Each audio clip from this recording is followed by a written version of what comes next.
wake up. Barbados, get up. Good morning, Barbados, good morning. Good morning to you. Good morning, morning, morning, morning. Good morning to you. Good morning, morning, Barbados, good morning. Good morning to you. Good morning, morning, Barbados, good morning. Wake up. Morning to you. Indeed, morning to you indeed. Welcome to a magnificent Monday. It is the 10th of November, 2025. Good morning, everyone. I'm Pearson Bowen. As always, it's wonderful to wake up to keep you company. I hope you feel the same way as well, waking up early o'clock to keep us company as well. At the end or the start of a brand new week, after a really wonderful weekend. Loved it till death do us part. So to all of you watching us on our streams on Facebook, YouTube, and our website, cbc.bb, good morning. Here's hoping you have a marvelous week ahead. You make the absolute best of the opportunity given to you because it's life. And where life is, you are too. And so I want to encourage all of you to just be kind one to the other, but most of all, make a big difference today, starting today. We also had at the weekend, the Remembrance Day parade and ceremony, marking a moment in time for those who have served this country with distinction. And I saw a number of you did turn up to watch it as well. If you have an idea or someone whose story you need to tell us by email. Send us that email. It's morninbarbados@cbc.bb. So, what did you do on the weekend? What did you do? Did you enjoy the rains? I am told that in certain parts of Barbados, there was thunder and lightning and loud claps of this and that and lots of rain. Somehow I missed a lot of that, and I'm not very pleased about it. So maybe I need to move, right? Maybe I do need to move. But I want to encourage all of you to really enjoy the weather. Fret not thyself about the weather, because there will come days when you really can't stand the heat. And when that happens, then you'll pray and yearn for the wet, cool conditions as we are experiencing. Have you also noticed the shift in the temperatures at night? I thought so. I don't know if it's me or if it's you or what, but we had some nice, cool nights. Love it, love it. Maybe it's the time of year, because at this time of year, we tend to see a change in the temperature. And so, long may that be. Long may that be. So, what did you do on the weekend? I'll give you an opportunity to talk to me in just a little while as well, because I do have some riddles for you to come up. And I also this morning have an opportunity for you to win as Barbados marks 59 years of independence. And indeed, with the CBC, we give you an opportunity also to win. So stand by for that coming up in just a little while. Coming up today, too, we'll take a look at the Animal Control Center. What is that designed to do? Do you know? And if you don't know, then you should not miss when we chat with the people from the Animal Control Center what it is all about and why that word control. What does that word control mean within their name as well? We'll talk to them about that in just a little while. We'll be taking you behind the wire. Behind the Wire is the title of an exhibition opening at the Barbados Museum and Historical Society. But what's behind the wire? What's the story that we can learn once we go behind the wire at the Barbados Museum for that exhibition that's on? And there's much more happening there. They'll join us to talk about the activities happening as they stay real and relevant at the Barbados Museum and Historical Society. Also today, we'll be continuing to take a look at the critical role of fathers in our communities, building healthier families for healthier communities, as the Child Care Board marks this month of November Child Month. And there's a reason why they're doing so. What are some of the other activities that are surrounding that particular theme as well? Healthier families, healthier communities. Can't wait to talk to them about that ahead of a big activity they have coming up next week. We'll tell you more about that as well. St. Michael Regathering Committee will join us this morning as we are updated. This is more of what they're having for this month of November. As you know, this month we're gathering in St. Michael under the theme Food and Fatting, and so we can't wait to hear what else they have on the plan. And how do you transform education for a future which we cannot predict? Do you feel that way sometimes? But there are answers to that question. How to transform education for a future that we just cannot predict. We'll get those answers when we're joined by some thinkers right here on Morning Barbados. But let me get you going by getting your brain ticking so early in the morning on a Monday by answering me some questions. So here we go. 228-5562 or 228-5563. This one is easy. And it's easy because I've asked you before. So let's see if you can remember. What loses its head in the morning and gets it back at night? If you have forgotten the answer to that, shame on you. Just kidding you. So what loses its head in the morning and gets it back at night? 228-5562 or 228-5563. Those are the numbers to call to let me know your answer. What loses its head in the morning and gets it back at night? What could that possibly be? 228-5562 or 63, the numbers to call. So we're looking forward to hearing from you this morning for a lot that we have on tap for you as well on Morning Barbados. But remember, we spoke about poppies last week. I see that the poppy appeal is still ongoing. And for those of you who have not yet given where it hurts, from where it hurts, give. Wear the poppy with pride, wear the poppy in solidarity with, and put in your contribution to the Barbados Legion, which goes a long way to helping those who have supported this island, really, who stood for us and continue to do so. And the need is still great. So we want to continue to encourage you to be a part of the poppy appeal. I saw yesterday the diabetes and nutrition. Remember they had a big walk, run, skate, roll, all of that happening. And I saw that on the highway yesterday. So well done to the team who are paying attention to diabetes and control thereof. And so I want to encourage you to continue to know your numbers. Know your numbers. That activity was intended for you to get to know your numbers a little bit clearer as to where you stand on the scale of everything, whether it's for diabetes or for any other complications, non-communicable diseases. 228-5562 or 63. What loses its head in the morning and gets it back at night? Don't you know? What loses its head in the morning and gets it back at night? I am patient enough to wait on you. Very, very patient enough. So 228-5562 or 228-5563. I want to encourage those of you who are watching online as well. You can communicate with us. We love to hear from you. We always look forward to your greetings and your comments and everything else as well. So 228-5562 or 228-5563, the numbers to call. What loses its head in the morning and gets it back at night? How quickly you've forgotten. How quickly you have forgotten. What do you think that answer is? 228-5562 or 228-5563. Remember, an opportunity for you is coming up very, very soon in our contest we have running here at the CBC for independence. We're marking 59 years of independence in Barbados, and I want to encourage you to be the full Barbadian you are. You know what it means to be Barbadian, so continue to be the best Barbadian we know we could possibly be. And so no one knows. Absolutely none of you knows. I am speechless, really. What loses its head in the morning and gets it back at night? 228-5562 or 228-5563. None of you knows? So what shall I do? I'll tell you what I'll do. I'll take a break and I'll come right back in just a moment. Can I do it? Talk to me, folks. Yeah, I'm speaking to my production crew when I say that. Good morning. Hello. Good morning. Good morning, good morning, good morning. Good morning. Good morning. How are you? There you are now. I'm well. How do you do? I'm fine, thank you. All right, good. And what's your first name or where are you calling from? Nadia. Nadia from? St. Michael. St. Michael. Okay, Nadia, how was your weekend? My weekend was a little bit of work, a little bit of relaxation. That's life. It's balance, isn't it? Yes, please. A little bit of work, a little bit of relaxation. What did you do for relaxation? I read a book. I watched some TV. Yeah. This book, what book did you read? The Bible. No, I didn't. Nadia, you're ashamed to say so? I read a childhood book. A book about childhood, or a book that you recalled from your childhood? What?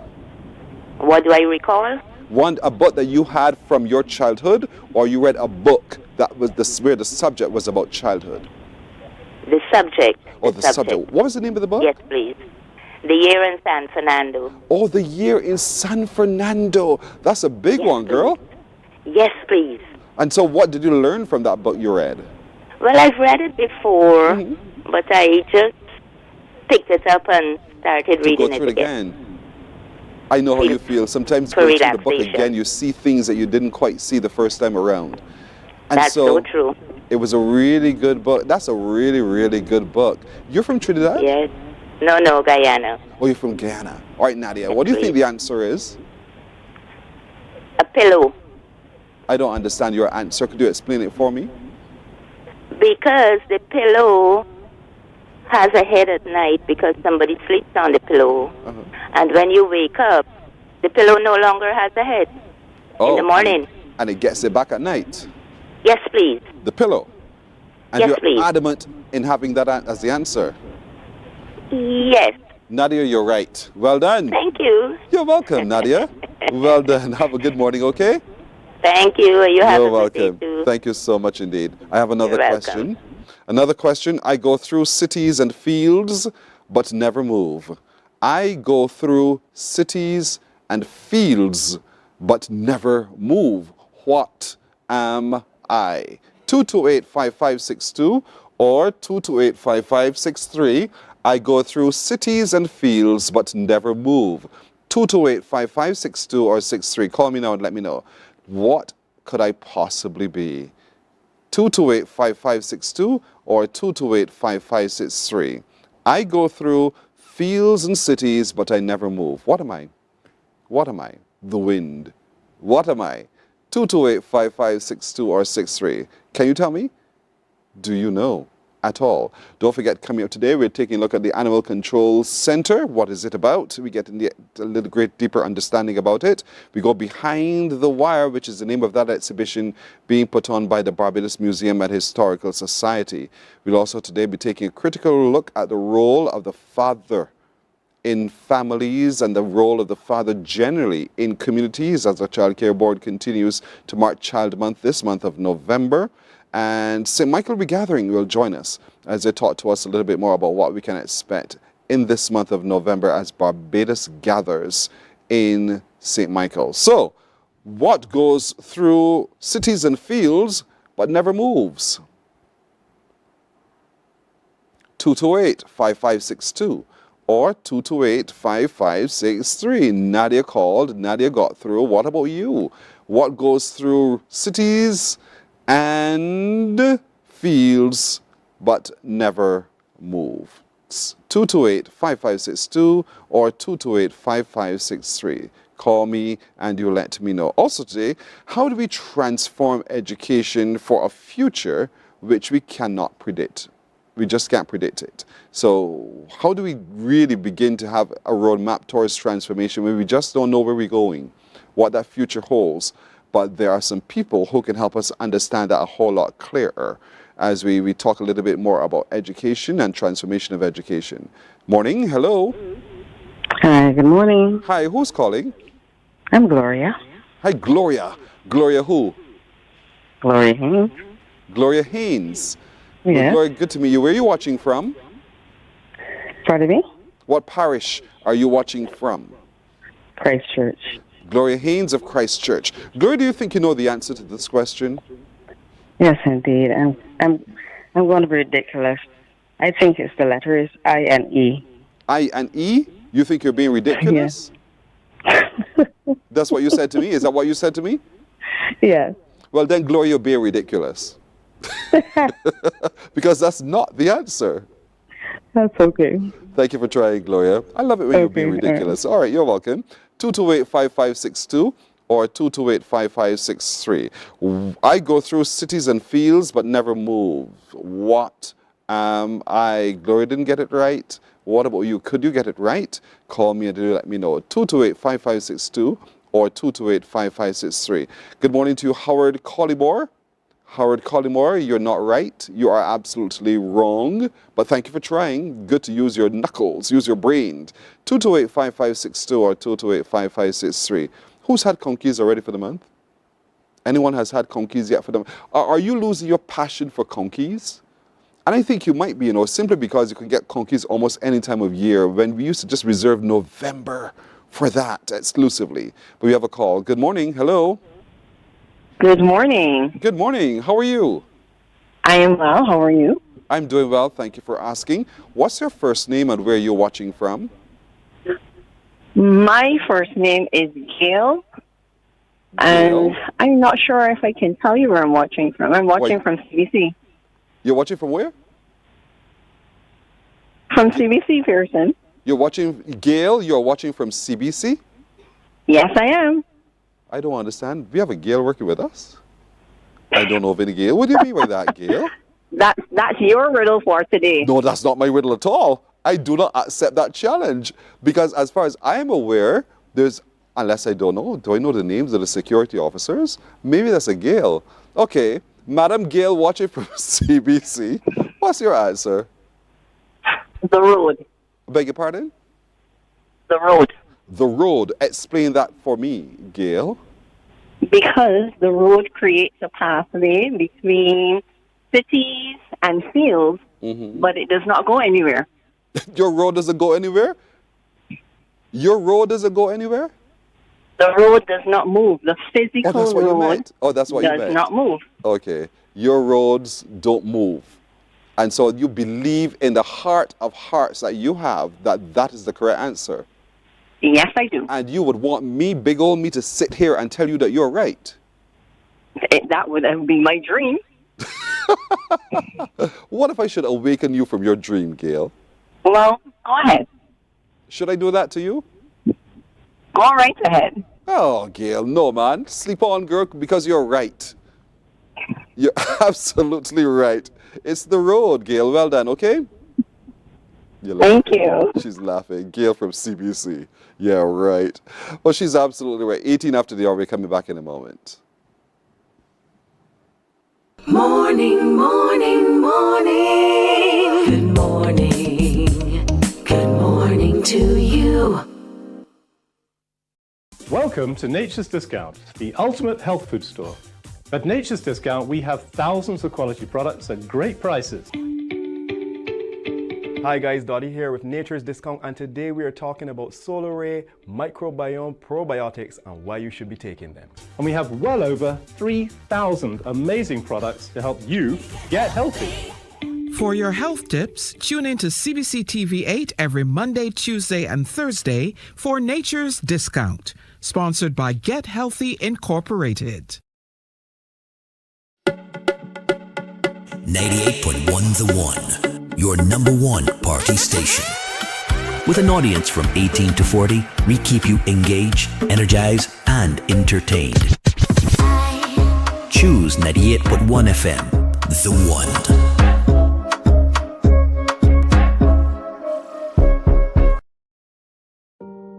Hey there, it's Mahalia.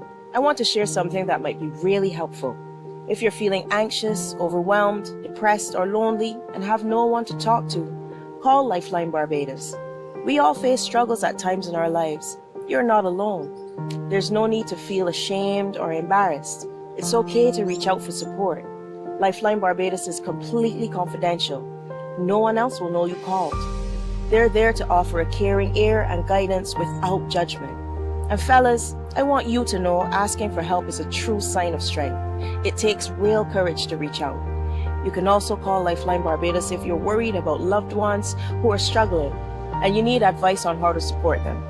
There's a saying, a problem shared is a problem halved, but not everyone has someone they can confide in. That's why Lifeline Barbados exists, to be there for you or someone you care about during tough times. Save this number. Lifeline Barbados is just a call away. Remember, you can reach out whenever you need to talk. Books open your heart, your mind, and your soul. They are educational, entertaining, inspiring, and motivating. Are you an author of a recent book you want to share? Then Mornin Barbados would love to feature your book in our The Next Chapter segment. Send us an email to morninbarbados@cbc.bb. That's morning without the G. Come and let us turn those pages together.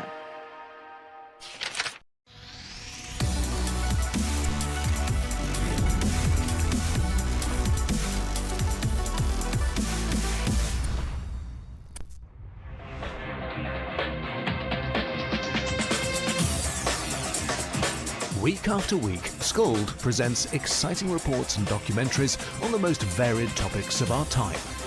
Spectacular developments and innovations, lifestyle and trends of tomorrow, mobility and tourism, health news, highlights from art and culture.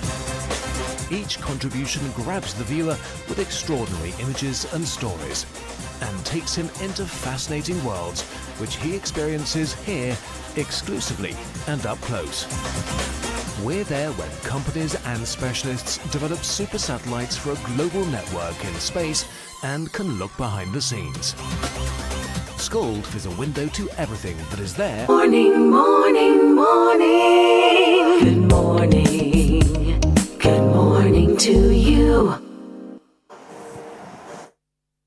After 6 o'clock, as we turn our attention to the Spirit of the Nation show, which, as you know, is happening this Saturday. This Saturday at the Garfield Sobers Gymnasium. It starts at 6 o'clock. Special guest appearance by the one and only General Edwin Yearwood. And so it's every good reason why you should show up for the Spirit of the Nation show. But it's only one, because our parish ambassadors will also be there. The parish talent segments will also be there. There's a lot happening at the gymnasium this weekend. You must go out and get your tickets fast and come in full number to support your parish, because I'm now joined by my parish, the parish of St. Lucie. And so I'll get this morning to meet the parish ambassadors and the chairperson. So with me, next to me, is Kimani Graves. St. Lucie, pay attention. This is Kimani Graves. That's the name you need to listen to when the results are announced as the most outstanding parish ambassador for the year. And Shalia Morris. These are the parish ambassadors. And the chairperson of the committee is Shamila Scantlebury. To each of you, good morning. Good morning. Kimani, having fun? Yes, please. Say yes, because I had to hold you back, right? I saw a video, I must tell you folks, I saw a video of them at the lighting ceremony. And boy, were you having a good time. Clearly, you're enjoying the process as being the parish ambassador, right? Yes, what makes it so fun? Well, the activities that they hold for us, the training sessions as well, were interactive and fun. And also going out into the community and interacting with the different age groups, the folks of St. Lucie. And also the committee makes it fun as well, and it makes everything comfortable for us. When you decided to hit the road, were you frightened? Were you scared? What was it? There was a little nervousness, I would say, but once we started, and every evening it got easier and more comfortable. Which is what the Spirit of St. Lucie, right? Yes, the Spirit of St. Lucie. Shalia, was it the same for you? Yes, it was. Why did you choose to accept the call to be this parish ambassador for St. Lucie? I've always been around the program for as long as I could remember. Really? Yes. I had an aunt, she was on the St. Lucie committee, so I was always around it. And I just felt like this year was my calling to actually be more than on the sidelines of the committee and to actually make a difference in St. Lucie, interact. Every interaction, we made a difference, whether it was with elders, the children in schools or camps, in anybody that we really interacted with. So you went up to them and said, I want to be, or did they call you and say, Shalia, do you mind coming?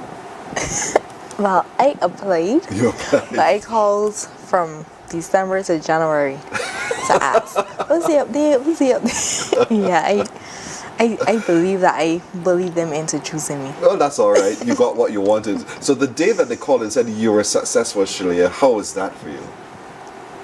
It was a bit of a shock, even though I expected it. But I was happy. I ran out. I was like, Mommy, I was really excited. Yes. But you know, you're coming into a legacy where it is the one parish that has won the most, the Spirit of the Nation show. And so there's a lot of expectation that rides on your back. So talk to me about how you're getting yourself mentally prepared to represent St. Lucie and to be able to repeat. Well, I would say that I am preparing myself mentally. I know that I would have put in the work. I've worked hard, me, both Kimani and myself. We worked hard along with the committee, Shamila, and our CEO, Janice. But so with the knowledge of knowing that we worked so hard all during the year, it That's all we can do. Basically, that's all we can do. And so, Shamila, that's what it's all about. Yes. To see these young people blossom and bloom in the way, but it also puts pressure on you because St. Lucie is the outstanding parish ambassadors for last year, and so you would want to repeat. What's the formula, do you think you can share? We don't have a formula. We just work hard. We try our best, and we go out there and give 100%. That is all we can do. We go through the steps that are required to do. We continue to do that. We hold ourselves accountable for the actions and the things we have to do, and we just put our best foot forward. There's a lot that you do on social media. You really milk social media in this series of things that you do. Talk to me a little bit about the planning and how you communicate with, because St. Lucie is big. Yes, okay. With the social media, I have, we had started a mentorship program in 2022, and we continue it. So normally we have these youngsters around us, so I go to them for input. We don't just put them in the program and then just say, oh, it's finished and we're finished with you. We go to them for input. What do the young people like to do? What would you like to see? And then for the social media, then they're updating us, oh, you can do this on TikTok, you can do this on Instagram. So I am learning from them. So the committee is learning from the youngsters as well. So we have a TV series called Everything St. Lucie, where we go around and we gather stories from within St. Lucie. And then we still have those same youngsters. They're behind the cameras. They're behind putting the video together, editing it and stuff. So we're learning. So to get that input from them, it helps us update our portfolio as well. Well done, though, good and faithful service. So Kimani, what's the project for this year? Project for this year, our overall theme was heritage, is heritage, and our slogan being celebrating we heritage, a little of this, a little of that. Celebrating we heritage, a little bit of this, a little of that. All right. And so you brought along some pieces here which you knew nothing about, right? What about you, Shalia? Did you know anything about any of these pieces on the table right now? The telephone and the Topsy. You knew the rotary telephone? Know of. You heard of? Yes. Listen to me. If you ever lived in a house, right? And you know what I'm talking about, Shalia, and it's night and everybody's in bed and that should ring, or you want to place a call, your mother's going to hear it because everything makes noise. And it's just so uncanny, but every house, and it was always, there was black and there was a cream colored one as well. None of you know about this, but it worked through rain and any weather condition. That stood up. So we had the rotary telephone, the Topsy. You told me about the Topsy. Your chamber, yes.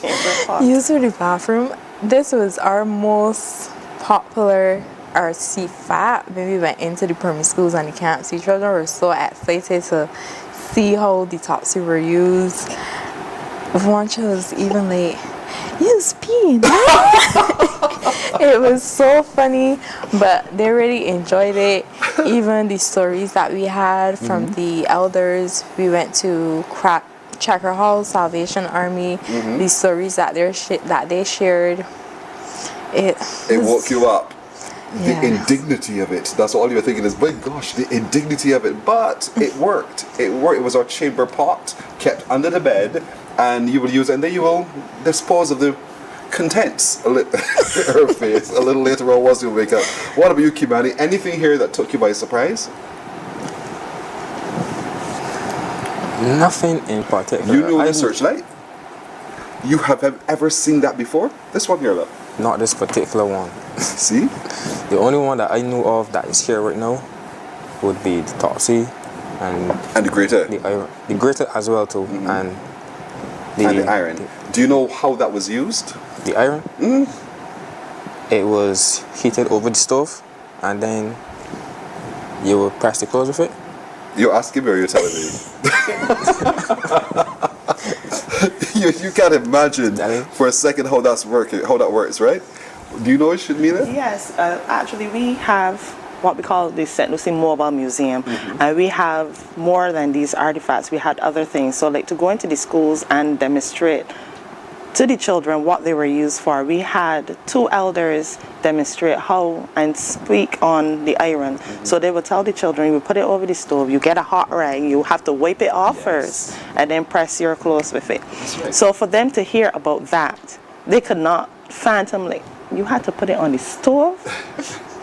So they know about the iron to plug in, but they don't know about this. So then to bring up those things and show them, it was a good experience. And the stove was with kerosene. It's a kerosene. It was not, as you know, it was with a bottle gas. It was with kerosene, and so the soot would settle at the bottom of the iron. You have to wipe it off so you don't put that onto your clothing, and you press away. And can you imagine your four parents standing for hours on end in that heated area, pressing with that? And getting everything wrinkle-free. It's amazing the work that they've put through. So you've learned, no doubt, Kimani, a lot about the hard work of your ancestors. Yes, please. This project in particular, what you just stated, especially that visit to the Salvation Army, it really touched me because hearing all of the things they had to go through and still hearing they say that those were the good old days. Yes. That really opened my eyes and made me appreciate the quality of life that we have today, and made me feel at ease knowing that the sacrifices they made were not in vain. Yeah. And so hopefully in time you'll have a greater appreciation for those with whom we work. You know, these are going to be your good old days later on. And the old people are talking about what? And so here we are now, Saturday coming, Shalia. Let's talk about your preparation. Are you ready? Is everything together? Everything is coming along. Well, that's all I can say. What's your appeal to the folks of St. Lucie to show up and show out for you guys? The 15th of November, Saturday, I urge you to come out and support Kimani and myself and Team St. Lucie. And we'll be okay. We'll put our best foot forward. You're sure you will? Jason, would you be at the show? I haven't got to Friday yet. I have something to encourage you. Really? To come to the show. You being a St. Lucie man bless you. and all. Bless you. I'll reach for it. You being a St. Lucie man. Let me see if it's my size. Oh, you know my size? I know these things. You look at me, guess this. Yes, I know you. She's picked up my size perfectly. Wow, and you know, it has, look, it has St. Lucie at the back, look, y'all can see this? So this is one that shows to the world that I represent for St. Lucie. I've never hidden that fact. All of you who knows me know that I've never hidden that fact. And so Saturday, 6 o'clock in the gymnasium, wearing your shirts, St. Lucie. Do you have transportation put on? Yes, we have transportation. The transport board is going to leave the St. Lucie Parish Church at 3:30 to go and follow the route to go to Pike Corner. It's going to settle at Rockfield to collect patrons, and then it's going to take the route back to Hope Road, Cornertown, Greenages, Crab Hill, and come around. Yes. All right. And then on to the gymnasium. And then it's going to take everyone back the same way. Nice. If you wonder why she smiled when she said Hope Road, that's because where I'm from. That's where this little boy was birthed and grew up and has grown up indeed. And so thanks to all of you. I really want to encourage you to do well. Stay focused, stay calm. You can do well. Don't let the pressure of the past stop you from doing well, Kimani. Because I can see this working in your head all the time, you know. They've won so many times and I don't want to let them down. You're not letting us down. We know you will do well. We're confident about that. So just focus, relax, get out there, have a good time, and present your best self. And that's good enough for all of us. All right? Kimani, Shalia, and Shamilia, thank you so much. They're representing St. Lucie, the parish ambassadors, and the chairperson of the St. Lucie Parish Independence Committee. Saturday, 6 o'clock, the gymnasium. Remember, start to collect at St. Lucie Parish Church. Yes. Where the bus will move off from about 3:30. The earlier you get there, the better, because bus ain't waiting on you. We got to get to the gymnasium on time. So be sure and be on time. As we are from the north anyway, we always are on time. And let's come out in numbers and support the parish ambassadors in the upcoming Spirit of the Nation show. To each of you, thank you for joining me this morning. Best of luck. Thank you for having You're us. welcome. We're coming back right after this break. Morning, morning, morning. Good morning. Good morning to you.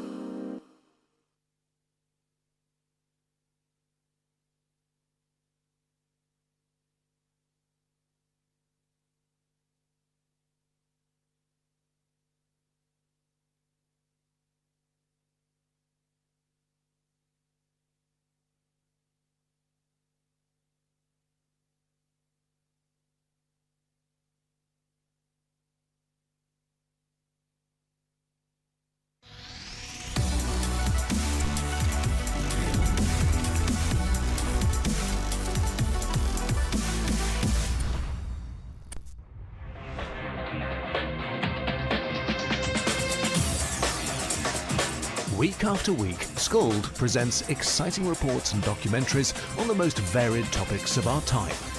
Spectacular developments and innovations, lifestyle and trends of tomorrow, mobility and tourism, health news, highlights from art and culture.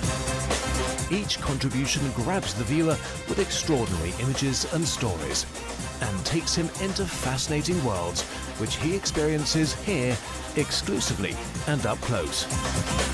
We're there when companies and specialists develop super satellites for a global network in space and can look behind the scenes. Scold is a window to everything that is there or is yet to come. Fly with us through time to better understand today and tomorrow. You've always wanted that. Scold, a look into the future.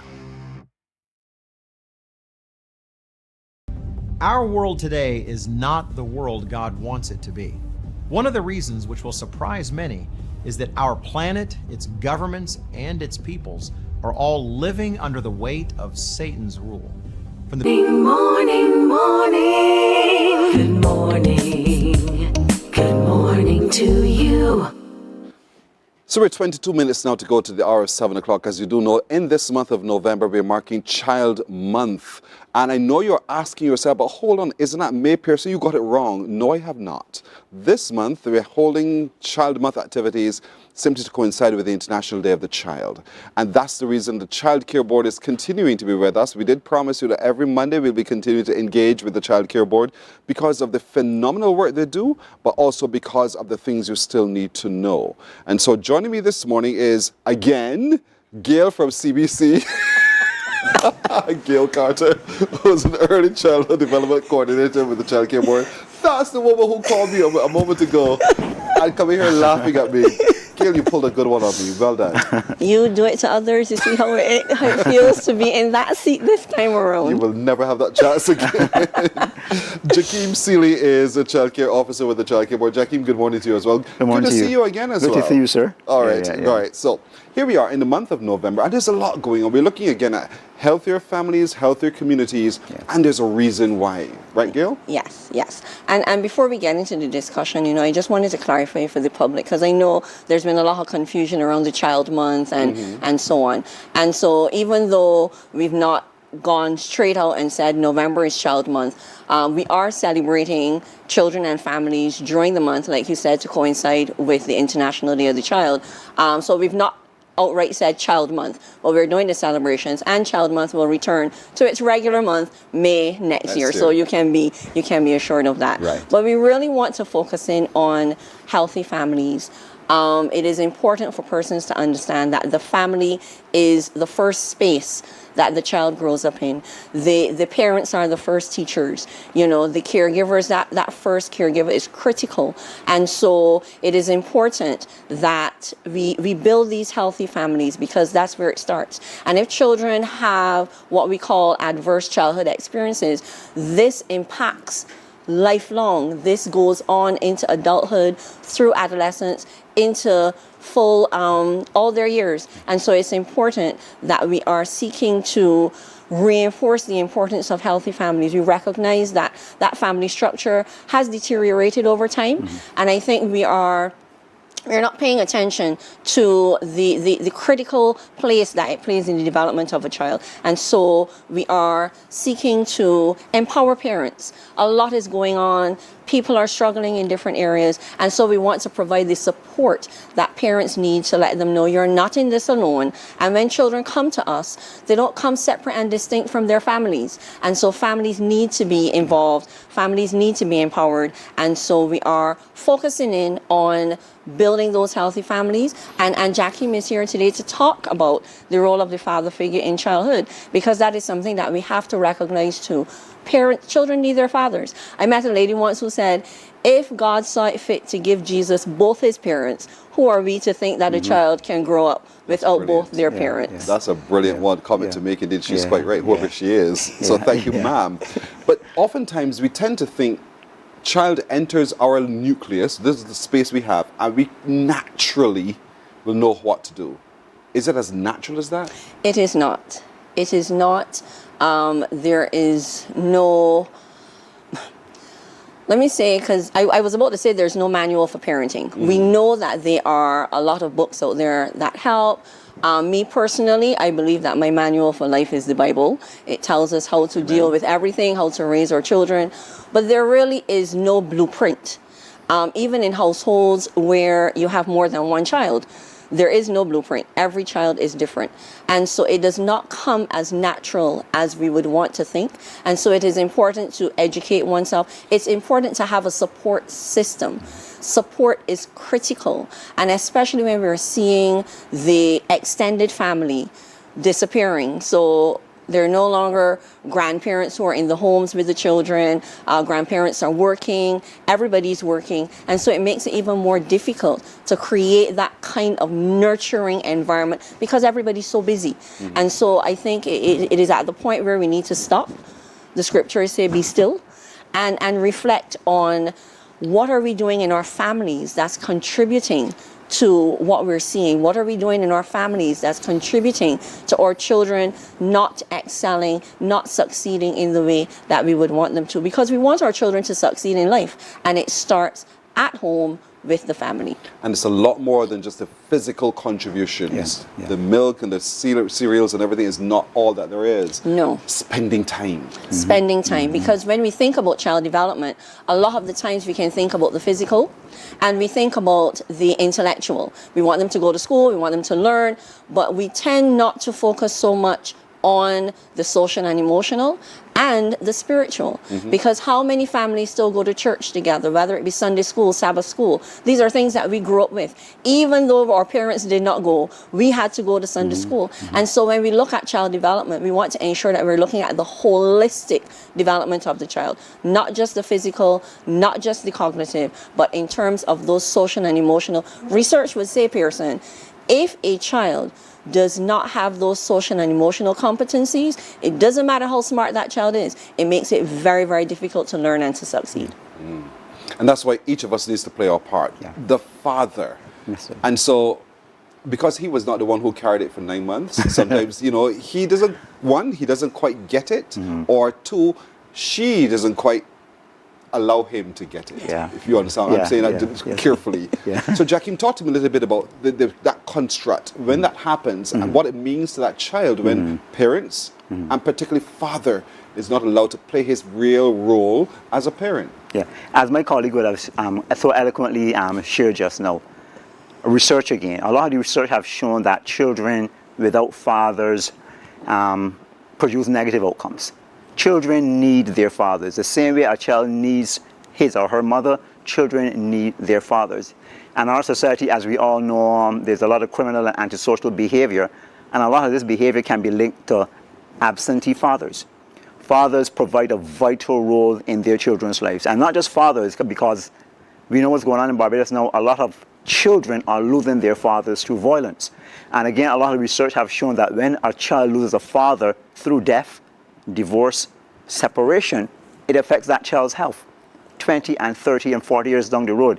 My colleague would have mentioned adverse childhood experiences, but there's also the corollary, positive childhood experiences. And a positive childhood experience is a home or an environment, a space where a child has father or a mother or a positive male figure who can speak into that child's life.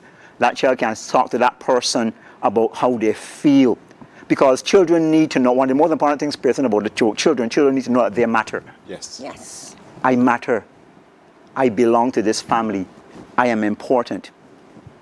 At Jesus' baptism, the Father said, "This is my beloved Son, in whom I am well pleased."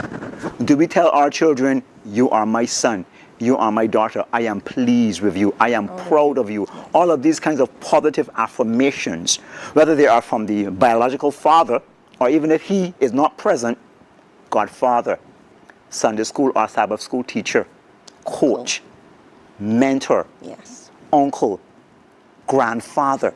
All of these positive, and I underline positive, and I bold it as well, because our children need positive, non-violent men involved in their lives. We are not dealing with the abuse, and I want to encourage all the men in Barbados this morning, stop abusing your children, whether it is physical abuse, sexual abuse, emotional abuse. Every child has a right to live in a space where they are free from all forms of violence. You're quite right. I am so thrilled when I see a father hugging a son. Yeah. When I see a kissing him as saying well. that deliberately because Kissing him I'm too. going to boys and all of that. Yeah. And or taking him to school, wherever, whatever he's, and being a very active participant in it. Yeah. And oftentimes, though, he is up against a male component in our society that says, man, you raising this boy real soft. Yeah. You are being too permissive, all of those kinds of things. What do you say to that situation? Well, God, I mean, we are all emotional beings. I mean, I know there are some men in Barbados and other places who have tremendous difficulty hanging out clothes, even their girlfriends or wives' clothes, picking up clothes off of the line. The rain will be falling and the man will leave the clothes on the line. I mean, I cannot really appreciate that. I mean, children benefit from both mother and father being emotional. So as you already said, Pearson, hugging your children as a man, kissing your son and your daughter. Of course, when your son gets a certain age, you know, he can, you know, he can, hear you. Like, for example, with my son, from 0 to like 12, I would hug and embrace and kiss my son. For by the time he hit 13 and 14, he's like, he didn't want that anymore. You know, and that's fine. That's fine. That's fine. That's fine. But our children, but our children need from their fathers. Fathers, I mean, we often hear that women are emotional and men are not, but that's not true. I cried at my wedding, cried bad too, right? People wonder, well, you cry because mom married you, or you cry because, you know? But men are emotional beings as well. So there's nothing wrong with men, and men need to embrace their children, hug their children, kiss their children, let their children know that I love you. There's nothing wrong with a man sweeping the house. Correct. There's nothing wrong with a man washing the clothes. I mean his wife and girlfriend clothes too. And I mean those delicate clothes as well. I understand. There's nothing wrong with that. That doesn't make you less of a man. What makes a man a man? For me, what makes a man is responsibility. Taking responsibility for your children. These children have not asked to be here. So as a man, you provide leadership and you ensure that your children know, you know what? If there's one person on planet Earth who's there for me, it's my daddy. If my daddy's not there, it's my granddaddy. Is this positive, non-violent male figure that I can go to in times of difficulty. It is so important to a man to know that his children love him. Yes. Yeah. It is so important. Yes. And so access becomes a challenge at times. For him being able to experience that love. On the telephone is one thing, via video call is one thing. But to actually feel that love in a physical way is so important to men. Let's talk a little bit about that and what it does when the child is not being able to develop early by having access to. Well, we know that coming up there's an activity, and Sharon, your friend Sharon, is going to be here next week to tell you. Your sweet and dandy friend is going to be here to tell you all about that. But one of the things that we recognize in terms of children and their parents, especially their fathers, it creates a void. It creates a void in that child's life. I am one who believes that, as Jakim said, the father must be present, especially in boys' life. We have a lot of single parents, and I have nothing against single parents, but I do not believe that a woman can teach a boy how to be a man. I have 2 sons. And at a certain age, Pearson, I said to them, talk to your dad. I don't know, I don't understand what's going on with you, because I've not experienced it. And so it creates a void, a deficit in that child's life in terms of that child's development. And especially with boys, because children model behavior that's seen. If there's no positive male figure in the household, whose behavior are they modeling, right? And then if they're not positive influences in society, in the community, whose behavior are they modeling? And so it is important to understand that children need both their parents. They need to be able to see, spend time, communicate, and you talked about the telephone, but you cannot discount face-to-face interaction. There's something in early childhood that speaks about serve and return. And that's how the brain is making connections. The brain can't make a connection with a phone call because there's no face. And so that face-to-face interaction is critical for that child in their development. In person. Our callers, our viewers are interacting here now too. They're asking, what's the definition of a single parent? Both parents are alive and they are around, but yet still, because the child lives with one, you're told that you're a single parent. Is that fair? I don't think that that is fair, and I think a lot of the definitions that we come up with are, again, definitions that we've been socialized to hear and see, and it becomes a part of us. And so we view the single parent where there is one parent in the household that is taking primary responsibility. That parent is the primary caregiver of the child. And so that would be the I don't have all my sociology here with me, that was a long time ago, but I do believe that that would be the definition, what we refer to when we talk about a single parent, in terms of that parent who is in the household, who is the primary caregiver in terms of meeting the majority of the needs for that child. And so, Jakim, when that happens, the primary caregiver tends to think that they make all the decisions. Yeah. And therefore they ring fence the space, and the father, oftentimes is the woman who's a single parent, he has challenges breaking down that fence. Talk to me a little bit about, really, the child sees all of this. Yeah.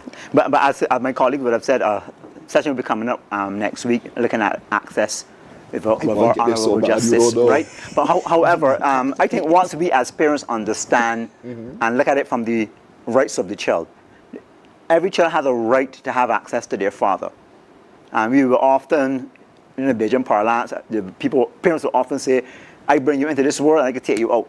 With a view that this is your child, you are my child. However, looking at it from a rights-based perspective, every child has a right to have access to their mother and to their father. Again, what's in this child's best interest? Is it in the child's best interest to have their father around? It isn't all. Many times it isn't, because the father may be abusive. But if you have a father who wants to be involved in his children's life, he's non-violent, he's supportive, and he's loving. I mean, give him a chance as a mother. I mean, give him a chance to have access to his children, and more importantly, give the child a chance to have access to their father. Again, once we understand that children need their fathers, right, that will really change the dynamic. Children need their fathers. Fathers are essential into children's lives. And again, I underline and I bold, we want fathers and we want positive male models who are non-violent, who are supportive. We're not looking at those who are violent. We're not looking at those who are abusive. I mean, and again, I tell the Republic of Barbados, all the men in Barbados, stop abusing your children, right? We need positive, non-violent, involved role models within our children's lives. Yeah. I think the women are hearing this morning, and we're not attacking women. No, we are not. No, we are not. We're looking at building that healthy family structure. That's that support for the child, so the child has a healthier outcome and becomes a more productive member of our society. But that allows for a structure that allows for both parents, fathers and mothers, as well as the supporting relatives in the household as well, to focus on what this child needs. Let's put our differences aside for just a moment, should differences occur, and spend some time developing this child in the most wholesome way. Let the Bible be one of your best guides, enabling you to be able to achieve all of that. But put yourself out of the picture for a moment and just think about what this child truly needs to thrive and be a productive member of our society. There's a lot more happening, I know. Go ahead. Yes. And one of the things that the board is doing to help support fathers is that we are, in addition to the men's forum that your friend will tell you about, we are holding a men's forum for fathers in daycare, where we're talking about topics like allowing boys to cry. We're talking about nutrition and the importance of healthy nutrition. We're talking about what it means for boys to transition to men, and so that forum will be targeted towards fathers in the daycare setting, because we recognize that the support is important, and that is going to be called a modern man's guide, transitioning from boys to men. So we are out there providing the support to give the foundation to build those healthy families that by extension will lead to healthy communities. When is that forum? That is going to be on Saturday the 22nd. It's going to be at Erdiston Teachers Training College. All right, so we shall remind you folks as it's coming up. But I want to look at the one, briefly just show the poster if you can, now about the one that's coming up on the 19th. Yes. Is it the 19th? The 19th. This is the one we really want to pay attention to as well as the access and everything else. Because when you show up for this one, you're showing up to get from one of the best, a high court judge. And I want to just note for this particular one, the original venue would have said Solidarity House, Harmony House, is now going to be held in Warrens, at the Warrens complex. Right. And so you will have your entire time to speak about that. I know you're an excited person, and I can understand, Yes. because that is something that we see that is critical, and that's what's happening. And so that is one of the reasons why we would have partnered with the Association of Professional Social Workers, because we want to be able to target everybody. So if we're looking at the dads in daycare, we're having something specific for them, but this one is open to the public. And so men can come out, get the information from the source, from the legal source, the judge, who will give all of the information that you need, and ask questions. You know, men, ask your questions, get your answers, because at the end of the day, we want to ensure that we are building healthy families. We're only going to see healthy communities and a healthy society if we build healthy families. That's the foundation. I don't know much about building a house, but you can't get to the roof before you deal with the foundation. And so we are building strong foundations with healthy families, with everybody, because it's holistic, and we're catering to the child's holistic development. We can't leave anybody out. That's a wonderful summation. Thank you so very much, Gail Carter, Early Childhood Development Coordinator with the Child Care Board, as well as Jakeem Seeley, who himself is a child care officer.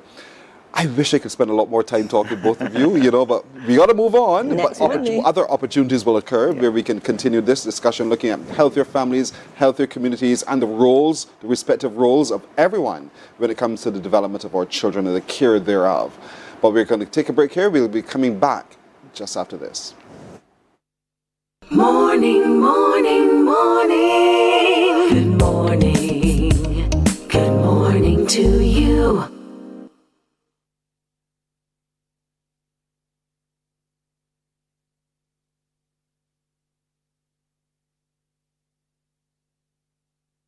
Our world today is not the world God wants it to be. One of the reasons which will surprise many is that our planet, its governments, and its peoples are all living under the weight of Satan's rule. From the beginning of mankind's existence to today, human history is the written record of what it means to live under the rule of the devil.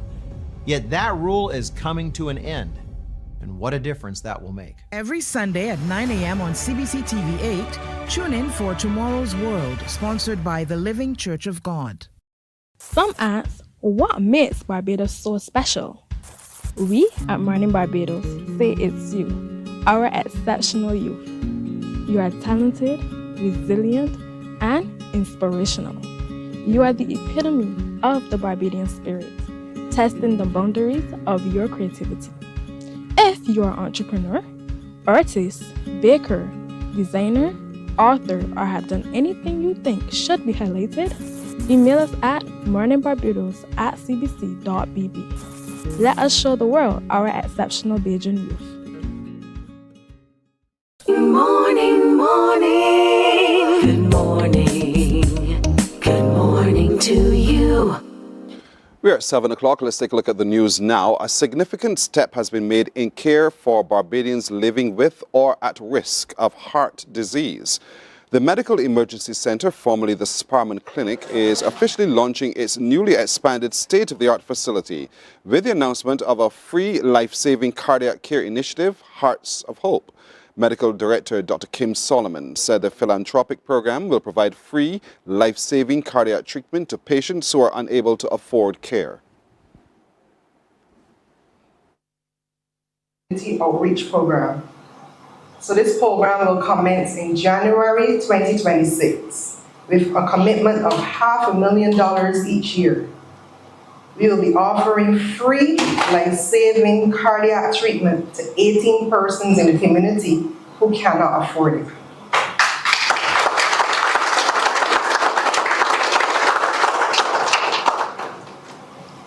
Because no one should ever be denied a chance for life due to circumstance.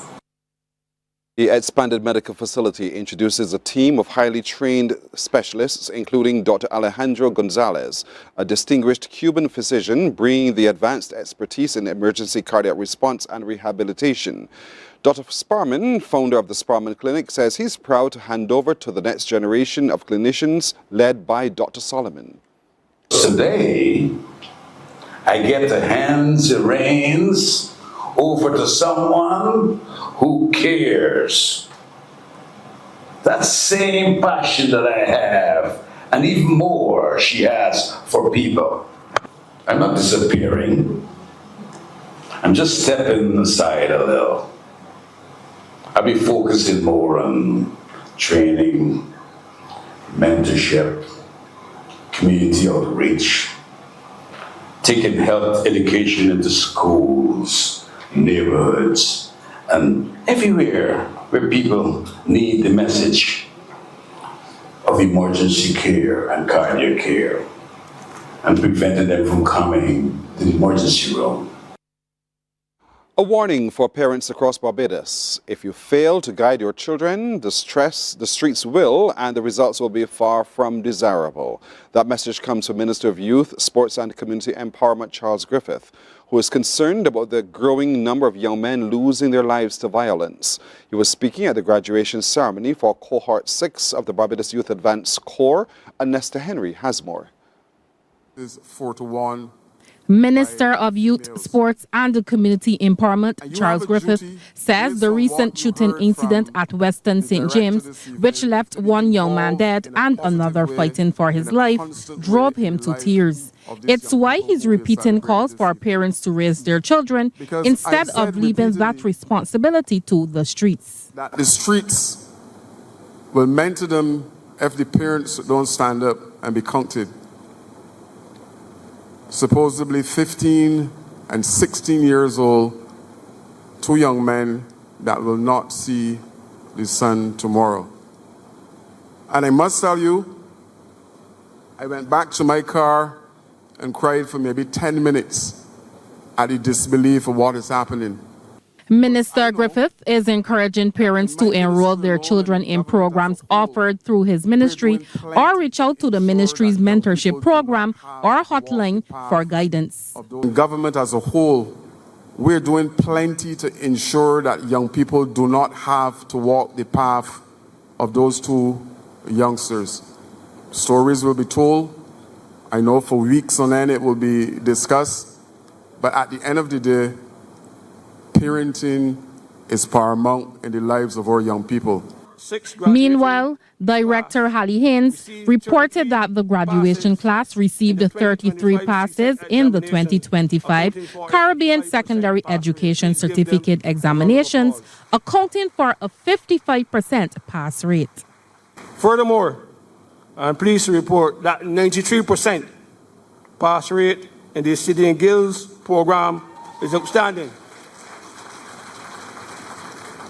With some 39 males and 21 females who sat the City and Guilds examination in reading and writing mathematics. Overall, there were 29 distinctions, 33 merits, and 15 other passes, a total pass of 770.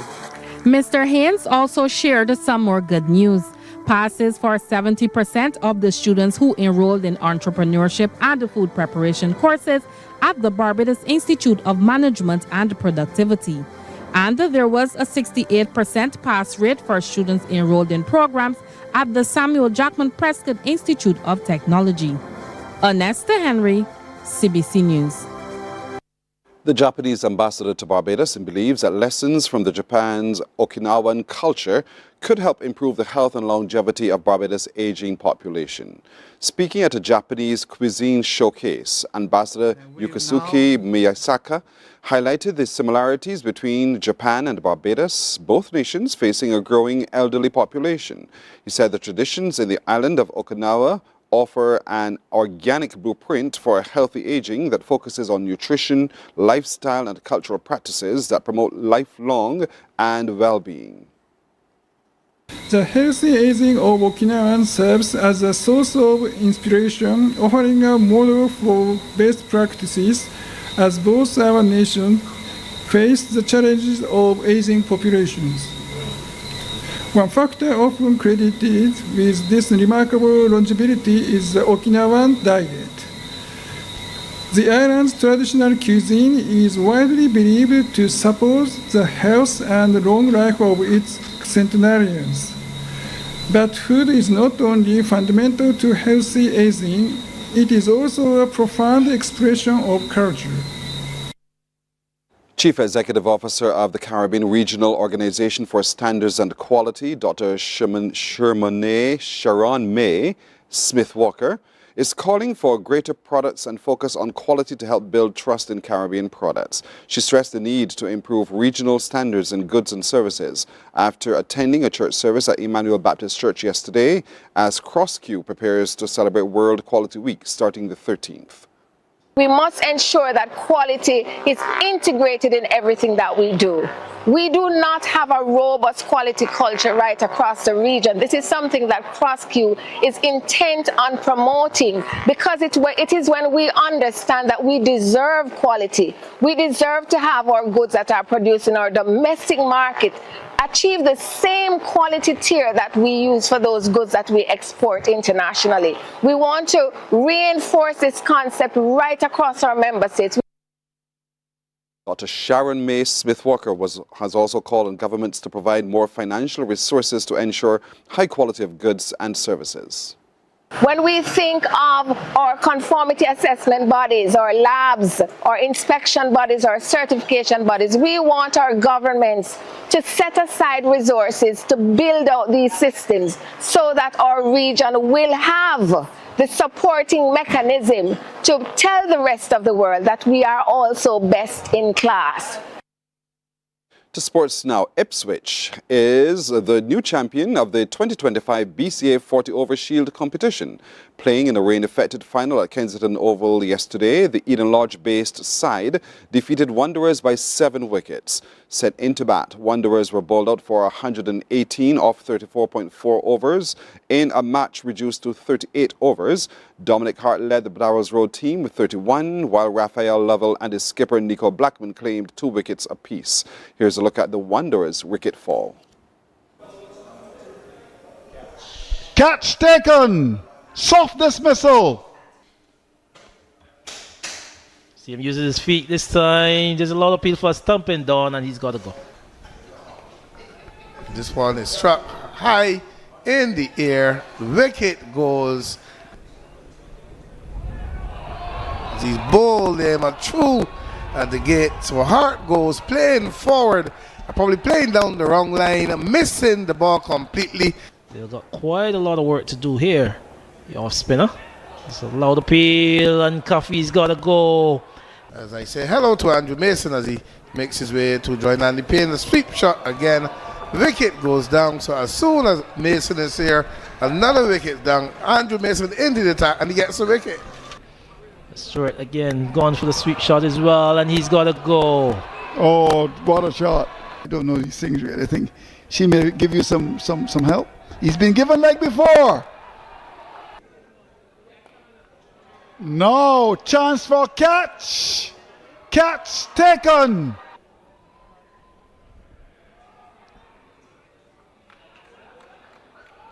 So, this is not good at all. Bradshaw looking to whip the ball away. Has his stumps disturbed. And that is the end of the innings. A poor way to go in the end. Bradshaw gone for 12. Well, Ipswich got home on 121 for 3 from 29.2 overs. They were led by an unbeaten 44 from Lorando Best, 40 from Jamar Lane, 30 not out from Stefan Holder. Xavier Springer had 2 wickets haul for the Wanderers team. That's a look at news. Until now, we'll have more news coming up at 12 noon right here on TV8. Morning Barbados is back in a moment. Morning, morning, morning. Good morning. Good morning to you.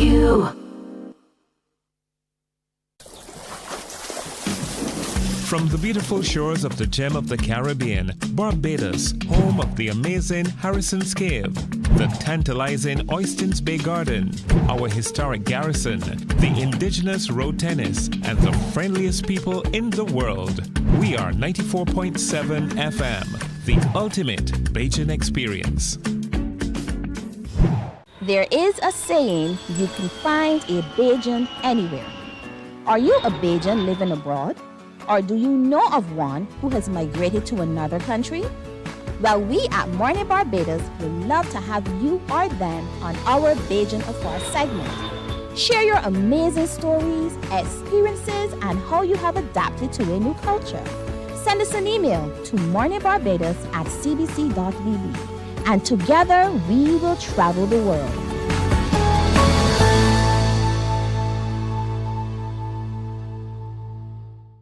God will not give you a job. God will not call you to do something and then not give you the capacity to have it, to make it happen. He will give you the resources. He'll give you the people. Not only will he equip you with ideas, but he will equip you with favor, as he did Nehemiah. Turn on the latest episode of Infinite Possibilities, only on CBC TV8, every Sunday at 1:30 p.m., sponsored by Covenant Life Teaching Center. Welcome to Nature's Discount, the ultimate health food store. At Nature's Discount, we have thousands of quality products at great prices. Hi guys, Dottie here with Nature's Discount, and today we are talking about Solar Ray Microbiome Probiotics and why you should be taking them. And we have well over 3,000 amazing products to help you get healthy. For your health tips, tune in to CBC TV8 every Monday, Tuesday, and Thursday for Nature's Discount, sponsored by Get Healthy Incorporated. 98.1 The One, your number one party station. With an audience from 18 to 40, we keep you engaged, energized, and entertained. Choose 98.1 FM, The One.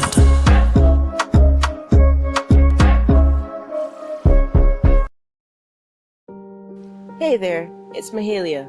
I want to share something that might be really helpful. If you're feeling anxious, overwhelmed, depressed, or lonely, and have no one to talk to, call Lifeline Barbados. We all face struggles at times in our lives. You're not alone. There's no need to feel ashamed or embarrassed. It's okay to reach out for support. Lifeline Barbados is completely confidential.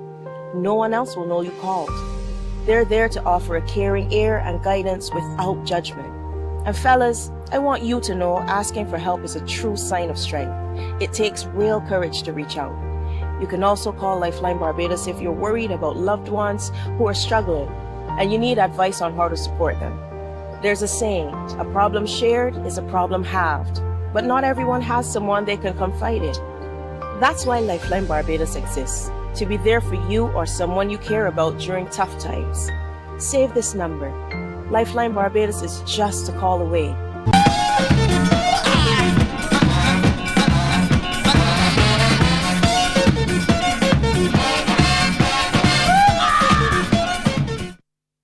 All of that is to tell you you have a chance to win right now with us as we celebrate 59, a chance for you to win if you should complete some Bajan proverbs. You're Bajan, so therefore one would hope that you really understand the Bajan proverbs and perhaps know how to complete them as well.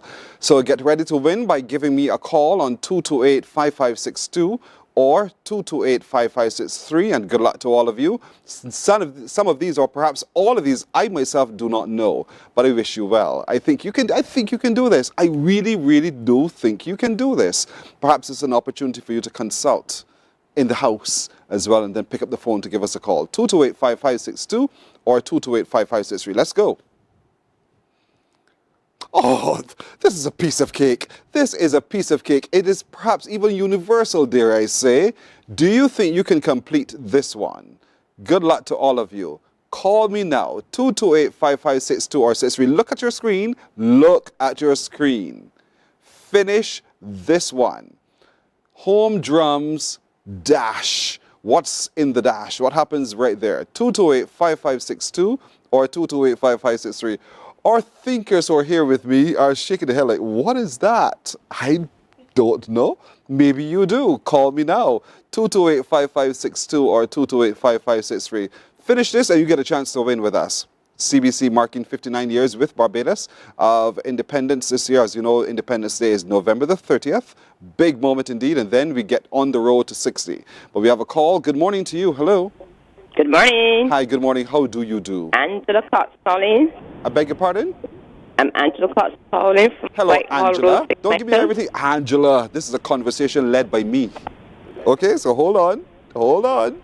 So, Angela, do you think you know the answer to this? I think I do. You think you do. What about your Bajan traditions have you started already for November? Anything at all? That I like to do some. I normally do cocoon. You normally do cocoon in November? You serious? Yes, please. So this is cornmeal, breadfruit. What kind of green banana? Cocoon. You prefer cornmeal cocoon? Yes, please. Nice and mellow. What do you endorse it with? Okra slush. Okra slush? And flying fish. And flying fish. Cucumber. And how do you steam your flying fish? I like fried flying fish. I would steam some too, but I love it fried. I like it fried too. That's the truth. Guilty as charged. But nonetheless, that sounds like a really good. And you wash it down with? Nice cold mobby. Go on, Claire. Sweet and dandy? Or do you do your bobby from bark? Bar. You have the time for that, Angela? To do mobby from the bark? You have time to do mobby from the bark? Of course. That's how I was grew up from my grandparents today. You're a good girl. You're a really good girl. Correct. All right. So what's the answer? Home drums beat first. Is that the answer? Yes, please. It is the answer. Home drums beat first. Absolutely right, Angela. Stay on the line. Do not hang up. Stay on the phone because we want to take your name and some other information. And good luck because we have something for you here at the CBC. So my producer will give you all the details that you need to know. All right. So well done, Angela. Home drums beat first. Home drums beat first. Good luck.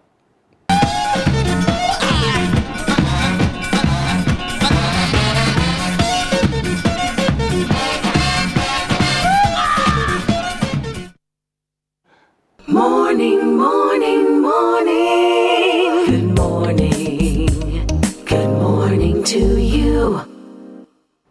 18 after 7 o'clock. Let's turn our attention now to a question that puzzles all of us. That question is, how do we transform education for a future that we cannot even predict?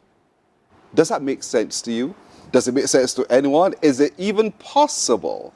Well, there's some people here who believe it is possible, and they have the information to back it up. And so that's ahead of a discussion that's coming up. And so we want to begin you now to center your thoughts around this particular question, and then come with your thoughts and your ideas to that forum as well. Joining me is Dr. Laurette Bristol, who is the director of the UWA School of Education, and with her is Dr. James Young, Measurement and Evaluation Manager with Caribbean Examinations Council. To both of you, good morning. Good morning. Good Thank morning. you. Good morning. Whoa. So you understand the question, right? You understand how it just seems strange. Yeah. So, but there must be, from where you sit, an examination of what's the trends that are happening, and what do you see from those trends? Yeah. So one of the things we have to recognize is that education is not an end in itself. Education is for a purpose, and most times it's about building societies, about employability, etc. So when we look at the job market and we see what the trends are in the job market, we are beginning to recognize that there are many jobs that will not exist in the next decade, and there are many new jobs that will exist in the next decade. And we have to then ensure that our education system is well aligned to that trend that is happening within our labor market, because we are not just graduating students, we are graduating the future of our society. So this discussion that we are convening with our panel of experts, and I have one of them here with me, is around troubling this whole notion about how do we transform an education system for a future that oftentimes is uncertain. We've seen what happened recently with Melissa, the impact that is having in Jamaica on the education system, and the ways in which we are expected to bounce back, to be resilient, but also what are the sets of skills do we need to be able to adapt to crisis. Nobody predicts when a crisis is happening. Many of us weren't ready for COVID, and we had to get ready for COVID, in COVID, on the run.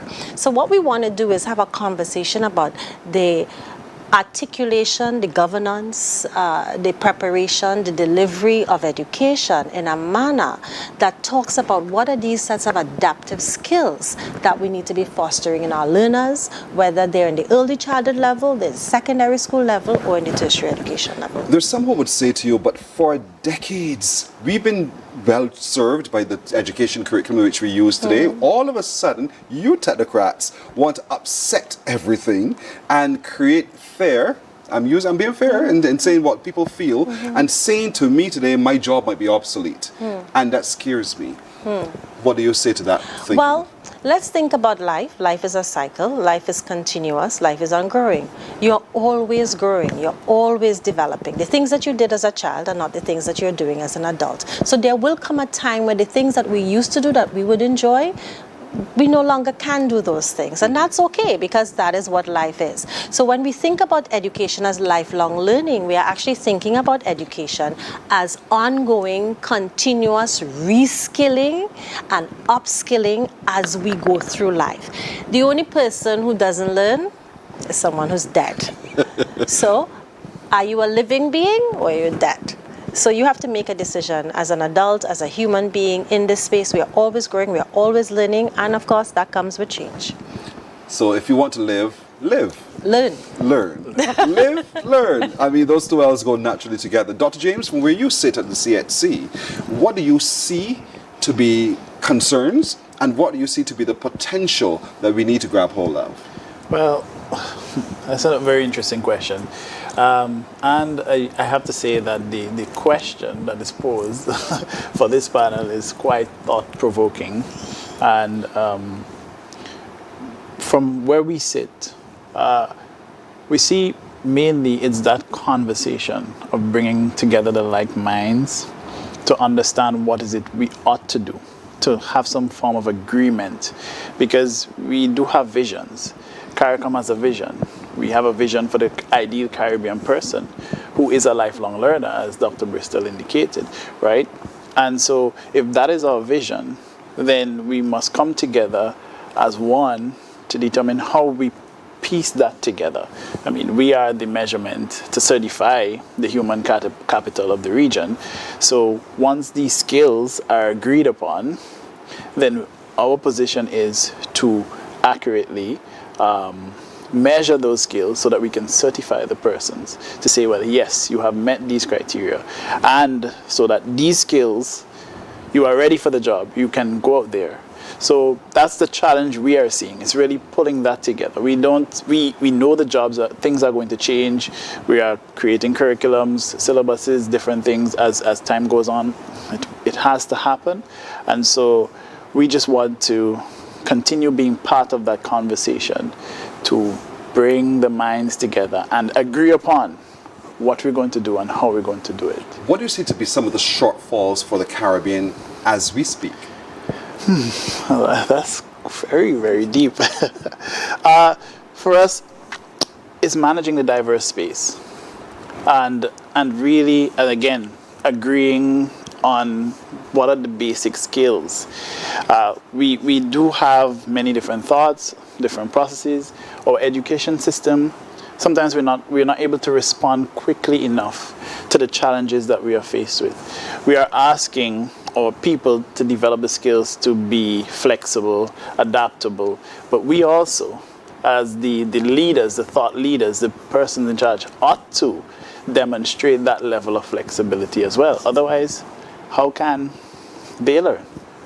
Dr. Bristol, I'll ask you the same question. I think what's needed is a fundamental paradigm shift. So the first thing we have to understand is that if we think about education as a project, and in that project it's done in collaboration with human beings, so it's a social project, and education is a social contract. And if we recognize that this social contract is in play, then to what end is this social contract designed for? So how then do we, the persons who are technocrats, the thought leaders, then create the enabling environment to allow for the arrival at the skills and experiences that are needed?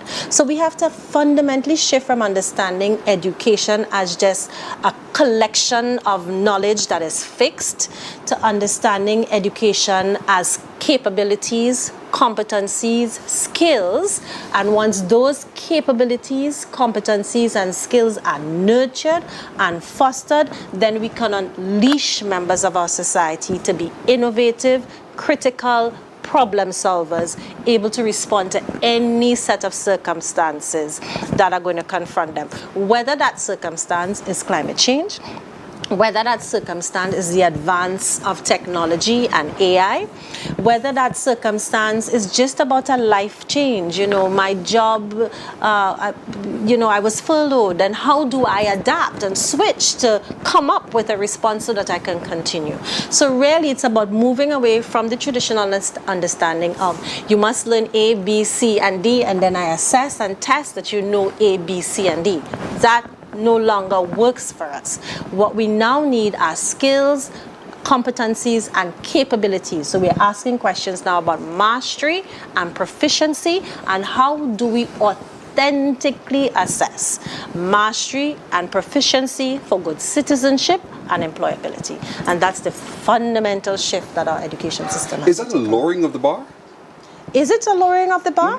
Well, if I teach you a particular skill, I'm giving you the capacity to learn anything that you need to learn in any form that you need to learn it, and apply it to solving the problems that you confront. That's not lowering of the bar, because I have to now apply what I know. And I come to know not just by being taught, but I come to know through living. So we're talking about project-based learning, experiential strategies where we are working with our students. It's not lowering up the bar. In fact, it's raising the bar, because now I'm talking about critical thinking. I love your passion. I'm so glad you've gone there for real, honestly, because oftentimes it's by rote. We assess by rote. Come back out almost exactly as it went in. And you're saying today, no, the way we need to transform education is to now look at it a little bit differently. What have we really assessed and learned from this particular process? Is education chasing technology, or is technology guiding education? Well, I think it's more of a reciprocal relationship. You have to understand that the relationship that education is fundamentally caught up in is a relationship between society and economy. And technology is a medium that navigates society and technology. So I think it's more of a reciprocal relationship rather than a relationship of a particular kind of order, one in front of the other. Good answer. They tell me I have to leave it there. But this discussion continues. Yes. And when is this forum that you're having? So this forum is taking place tomorrow, please God. Tomorrow. At the University of the West Indies at the Sidney Martin Library at 6 p.m. So come and join us and participate in this discussion. If you're not sure where that is, look at your screen right there, right away. You see who comprised the panel. And if you want to come onto the compound at the UWI, ask a question of anyone. Where do I find They'll tell you it's right there. Indeed. But as many of you as possible, because we all have a passion for education and for understanding where education is going and taking us, so that we are prepared to go with it. And so this is definitely one that you have to show up for. It's in person? Is it a hybrid? No, we're wanting everybody to be in the room with us. What time does it start? 6 p.m. sharp. 6 o'clock. Oof. All right, so adjust your schedule, folks. It's tomorrow. It's tomorrow at the University of the West Indies. I want to encourage as many of you as possible to show up to be a part of it. And your questions, your comments, your experience, your worldview also help to guide this discussion as well. So don't be shy. Come share. They're happy to hear from you indeed. Thank you so very much for talking with us this morning. Dr. Laurette Bristol and Dr. James Young. Looking forward to seeing all of you at the UWI tomorrow. Thank you so much. Morning Barbados is back in just a moment. Morning, morning, morning. Good morning. Good morning to you. Books open your heart, your mind, and your soul. They are educational, entertaining, inspiring, and motivating. Are you an author of a recent book you want to share? Then Mornin Barbados would love to feature your book in our The Next Chapter segment. Send us an email to morninbarbados@cbc.bb. That's morning without the G. Come and let us turn those pages together.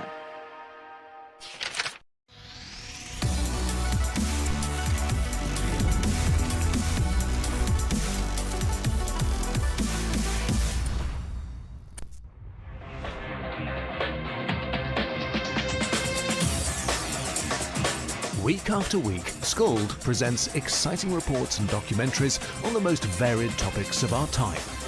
Spectacular developments and innovations, lifestyle and trends of tomorrow, mobility and tourism, health news, highlights from art and culture.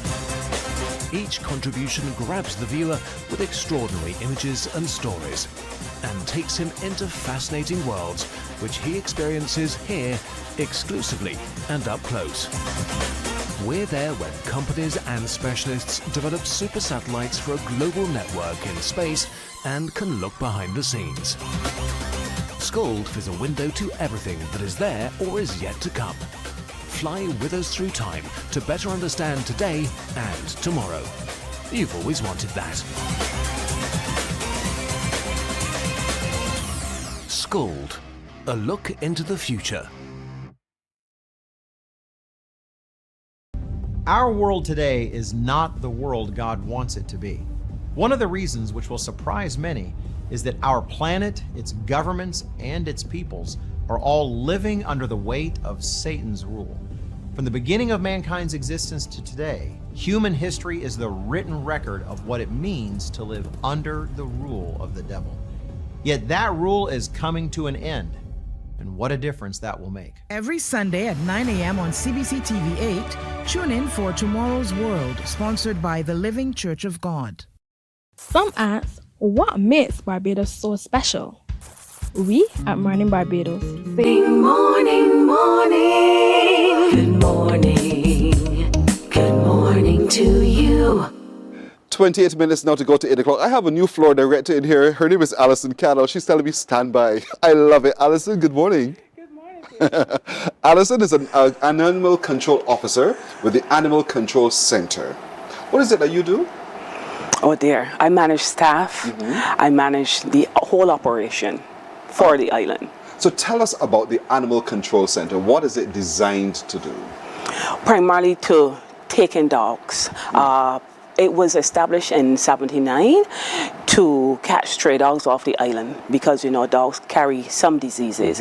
And so rabies and salmonellosis and stuff like that, it was initiated for that. But now it has evolved, and therefore it's taken a different slant now. What's this new slant you guys are taking? Well, we're licensing of dogs. That too was there. But like, we also trap dogs. We go out and give lectures, public education, and so on. So we do stuff like that. A lot of people don't know what we actually do. And this is why I'm also here to promote so that we can be back on the map in a better light. Yeah, so that's what we're talking about. Control, you're trying to control the population of strays.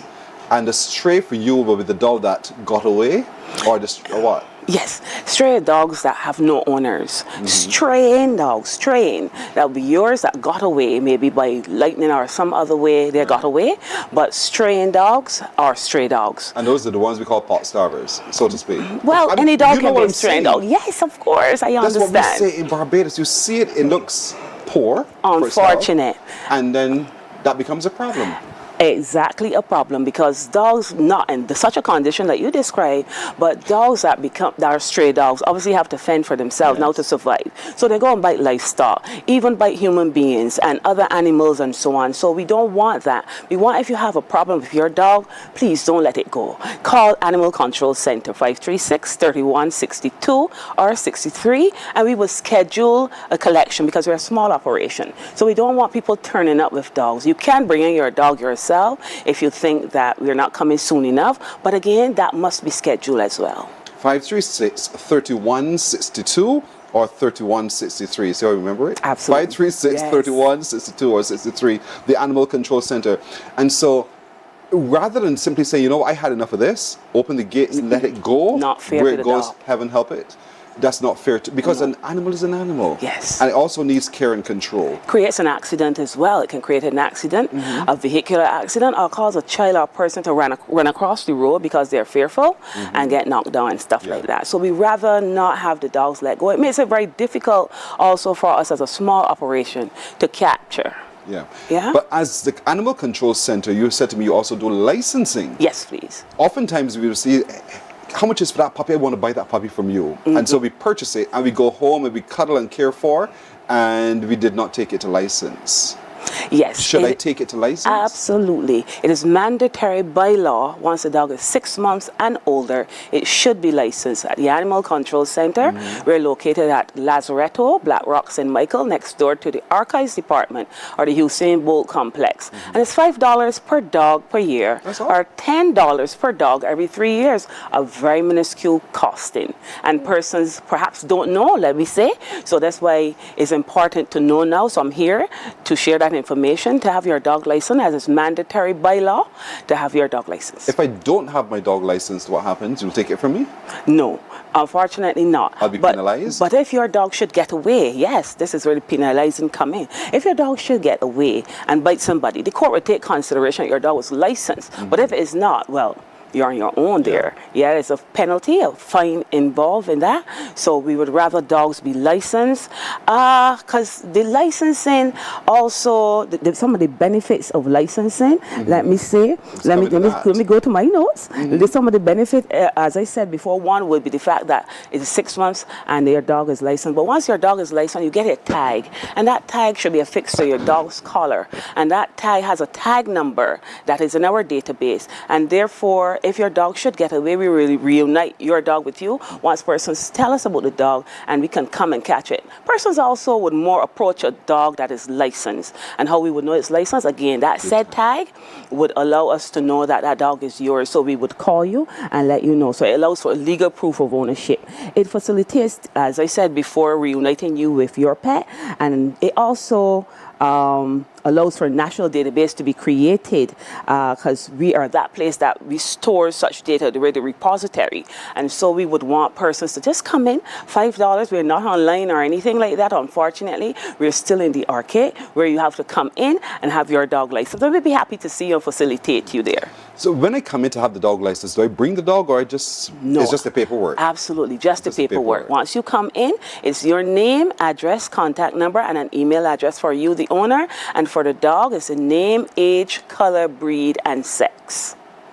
If you don't know all those things, this is okay. We will just say mixed breed, not like you said before, common breed or pot stopper. We'll say mixed breed. Small mix, large mix, or medium mix. Okay, so it's important for us to register the dogs. Absolutely. And I know you move around and you do have forum and you talk to people about the importance of control and licensing of dogs. Yes, we really want to control that by neutering and spaying. We want to encourage persons to neuter and spay their dogs, because we find that persons love dogs when they're puppies.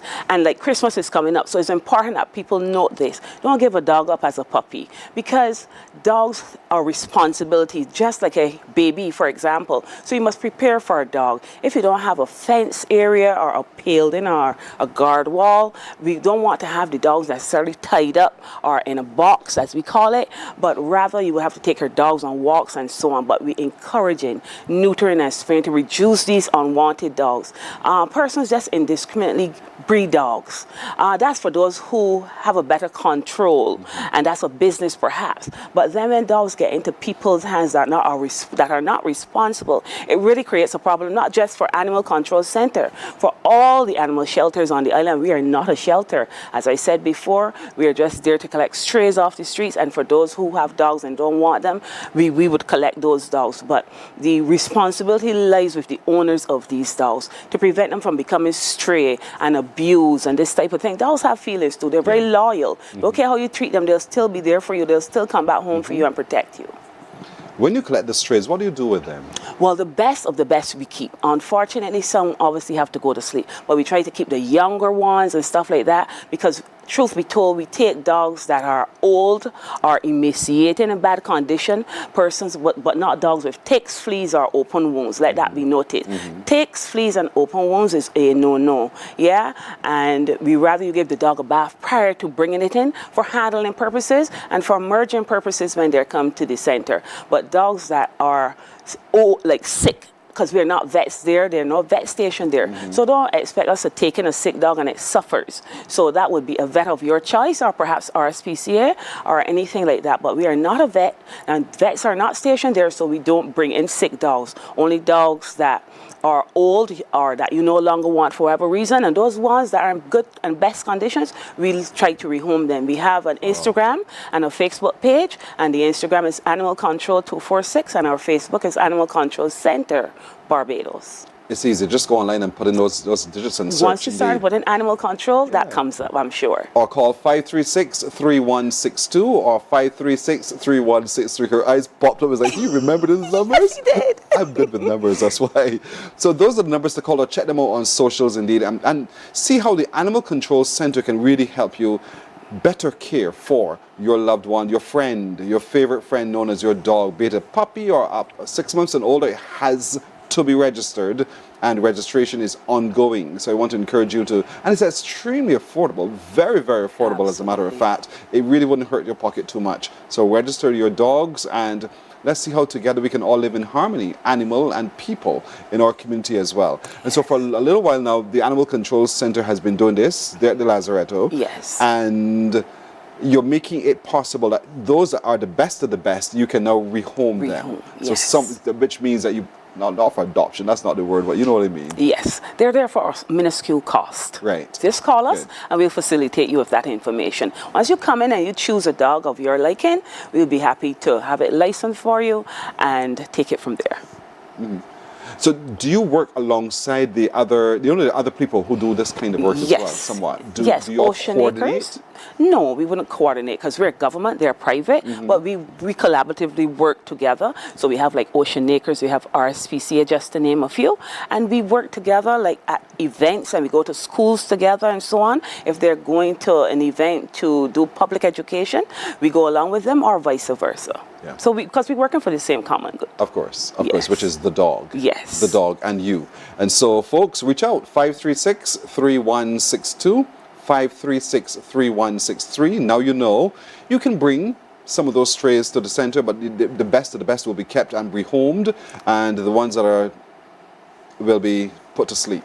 And so we want to encourage you to license your dog. Don't just simply say, I have a dog, it's my dog, and that's it. You're not fenced. It's not fenced in, it's not well cared for, and it's not licensed, because should it be caught, you might find yourself in some problems as well. Yes. And so avoid that. Avoid all of that. Yes. To prevent some of these dogs from going to sleep, care for your dogs to the very end. In terms of, don't have it in bad condition, because obviously if it's in bad condition, as I said before, just to reiterate, we don't have that amount of capacity to keep any and every dog. So unfortunately, those ones in very bad condition would obviously go to sleep, because persons perhaps have the idea, so we dispel the myth that all we do is put to sleep dogs. That's not true. The onus is on the responsible dog owners to take care of their dogs, so that when they get to us, even though they have to wait a bit, they're still in good condition, fit for rehoming. And this registration process obviously creates then a database for you. Yes, so it's licensing preferably. The licensing, right. Yes, licensing. So you can see the quantities in different breeds and so forth. Yes, exactly. Because we have the name, the breed, the age, the color, and the sex. All right. You know, dogs reach a point in time where they want to mate. Yes. And I'm saying this from a lived example. So the dog got away. He decided he was going to burrow under the fence, injured himself, then come leaping back to me, hoping that I could be the doctor. Sorry, dude. RSPCA had to deal with him. And that happens. So sometimes an owner finds themselves challenged because they say, well, who bit my dog? But my dog is on the property. So what do you say in that situation? Very good point. We want to encourage persons to check their fence line. If you have a fence, perhaps we would need to have it cemented at the base, to prevent the dog from getting out or dogs coming in. So this is why it's important to neuter and spare your dogs, so that if it should get away, the female, for example, when she comes back, she's not pregnant. She's not bringing the problem to you. And if he gets away, he's not going to make somebody place a problem. Not just being a menace to society, but he's the one who helped gets the pups, and then he goes back to you at your residence. So we would want to encourage spaying and neutering. It's necessary. It's very important to do this, especially as Christmas is coming up. We find persons cleaning house. You don't want the dog, the family's coming from overseas, they ain't got time with no puppy, they ain't got time with no dogs. And the thing is about pups, pups are like human beings, children, they're touching everything. Pups bite everything, pups do destroy things. So you have to child-proof your place or pup-proof your place perhaps, just to take away the holes, take away the shoes and stuff like that, because when that happens, people call us and say, this dog bites all my car tire, this dog bites all my shoes, I don't want it anymore. The dog Come on, out. think about the dog, it has feelings. It's going to get locked out. It's true, very true. That is abuse. And sometimes not feeding. Abuse indeed, exactly. But I've had enough of the dog and it's biting up ways, and so when that happens, call you guys. You must get a dog that you can understand. Any dog is not for anybody. You should know the type of dog you want. Be the best pet parent. So don't go and get a Jack Russell knowing that you can only put it in a box or a chain, because Jack Russells are hyperactive. They need to run around and stuff like that. So you must get a dog based on your lifestyle as well. Yes, of course, call us. Don't let it go. Please don't let it go, Barbados. Please don't let your dog go. It makes it very difficult for us. And of course, the dog's welfare. The dog's welfare is utmost important to us. I hear you. Yeah? I hear you. I saw that dog is getting locked out. You come in here with this behavior, but don't do that. Don't do as I probably would do. But people who also have dogs for other commercial activity like dog fights. I know that's, yeah, I can see by your reaction, you frown upon that. Absolutely, I would, because that again puts the dog in a bad condition, and perhaps if they're not taking it to a vet, the dog end up now with some sepsis or something, and they let it go, you know, unfortunately. And so we have to be faced with such a thing, but we do not accept dogs with open wounds. So please be mindful of that. So if your dog have an open wound, the vet is the best place and choice. Right. So I don't have all the questions. You perhaps have questions yourself. So folks, you can always call the Animal Control Center, 536-3162 or 536-3163. People like Allison who are there standing by to respond to your queries. Remember, you can visit the center as well to register your dog or dogs. That's important. And again, your social media handles. Animal Control 246 or Animal Control Center Barbados. Indeed, you find them and you can pose your question there as well. They are receptive and ready to help indeed. Alison Cattle, my floor director on this floor with me this morning. What do I do now? Take a break? Yes, please. I like it. Animal Control Officer with the Animal Control Center, indeed. She tells me I should take a break. So, folks, we'll be right back after this break. Morning, morning, morning. Good morning. Good morning to you. Some ask, what makes Barbados so special? We at Mornin Barbados say it's you, our exceptional youth. You are talented, resilient, and inspirational. You are the epitome of the Barbadian spirit, testing the boundaries of your creativity. If you are an entrepreneur, artist, baker, designer, author, or have done anything you think should be highlighted, email us at morninbarbados@cbc.bb. Let us show the world our exceptional Bajan youth. From the beautiful shores of the gem of the Caribbean, Barbados, home of the amazing Harrison's Cave, the tantalizing Oystins Bay Garden, our historic garrison, the indigenous road tennis, and the friendliest people in the world. We are 94.7 FM, the ultimate Bajan experience. There is a saying, you can find a Bajan anywhere. Are you a Bajan living abroad? Or do you know of one who has migrated to another country? Well, we at Mornin Barbados would love to have you or them on our Bajan Affair segment. Share your amazing stories, experiences, and how you have adapted to a new culture. Send us an email to morninbarbados@cbc.bb. And together we will travel the world.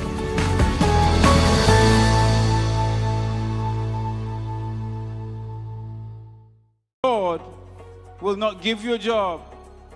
God will not call you to do something and then not give you the capacity to have it, to make it happen. He will give you the resources, he'll give you the people. Not only will he equip you with ideas, but he will equip you with favor, as he did Nehemiah.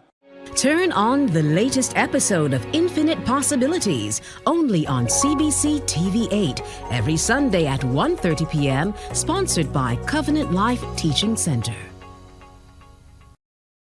Welcome to Nature's Discount, the ultimate health food store. At Nature's Discount, we have thousands of quality products at great prices. Hi guys, Dottie here with Nature's Discount, and today we are talking about Solar Ray Microbiome Probiotics and why you should be taking them. And we have well over 3,000 amazing products to help you get healthy. For your health tips, tune in to CBC TV8 every Monday, Tuesday, and Thursday for Nature's Discount, sponsored by Get Healthy Incorporated. 98.1 The One, your number one party station. With an audience from 18 to 40, we keep you engaged, energized, and entertained. Choose 98.1 FM, The One.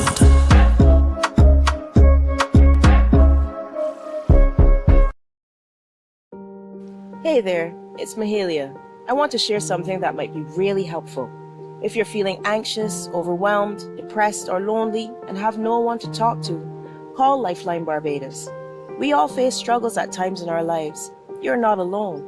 There's no need to feel ashamed or embarrassed. It's okay to reach out for support. Lifeline Barbados is completely confidential. No one else will know you called.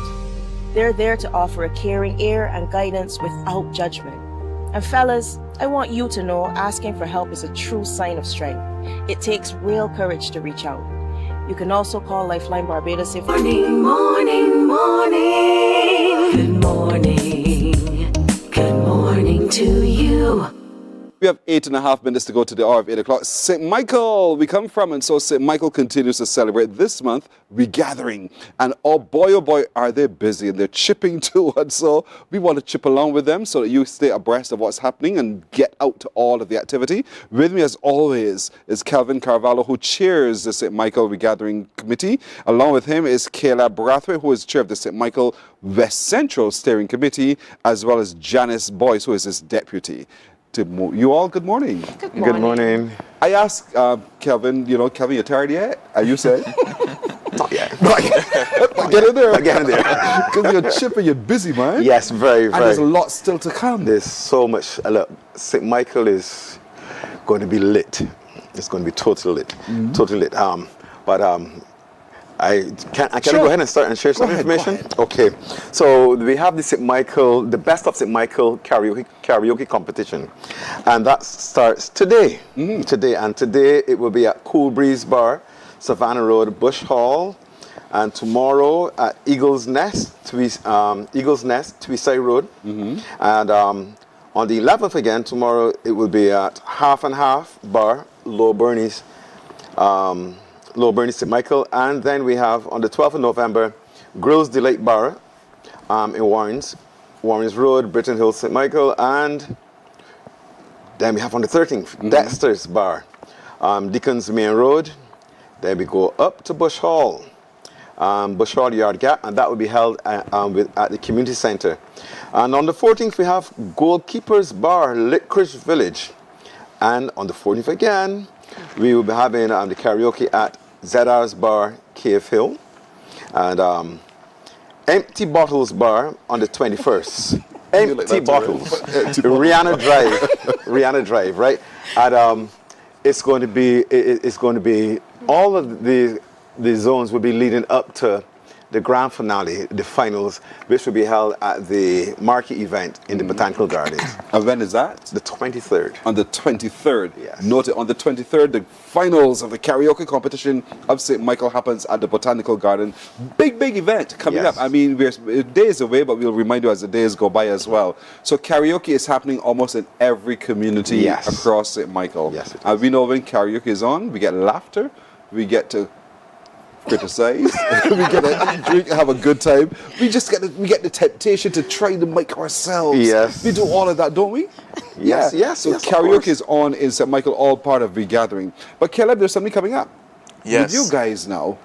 Yes, on Sunday, November 16th, This coming Sunday. Yes, this coming Sunday, Fairfield Road is going to be full of food and fetting. This St. Michael team for Regathering 2025, Fairfield Main Road Street Fair. So the residents in Fairfield, Grisettes, parts of Cleaverdale, Blackrock, it'll be coming together for a big street fair on Fairfield Main Road.